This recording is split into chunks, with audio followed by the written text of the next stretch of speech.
Hindi na mapapakinabangan ng ilang tanim na pakwan sa Mansalay Oriental, Mindoro. Naging bansot ang mga ito dahil sa El Nino. Nasa frontline balitang yan si Elaine Fulencio.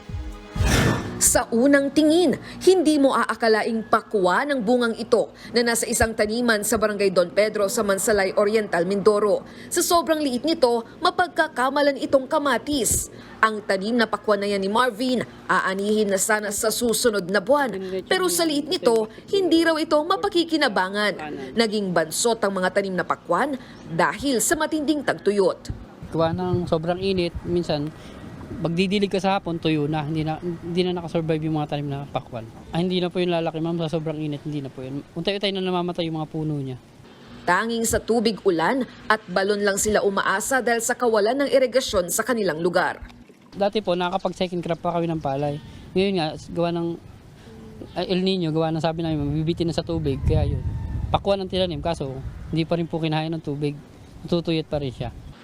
Kabilang ang bayan ng Mansalay sa mga nagdeklara ng state of calamity sa Oriental Mindoro dahil sa matinding pinsalang dulot ng El Nino.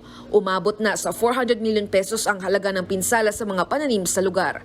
Una nang isinailalim sa state of calamity ang karatig bayan ng Bulalakaw dahil sa matinding pinsala sa mga sakahan ng mais, palay, sibuyas at iba pang high-value crops. Nakatakda namang magbigay ng tulong ang Department of Agriculture sa mga apektadong magsasaka. Bukas ay pupunta yung head ng operations namin, sina Yusek Roger, at nakatakdang ibahagi doon yung mga ACPC na sure loan at saka yung mga insurance claims as well as yung mga karaniwan na ipinamamahagi kagaya ng mga seeds saka fertilizers. Nagbabalita mula sa Frontline, Elaine Fulgencio, News 5.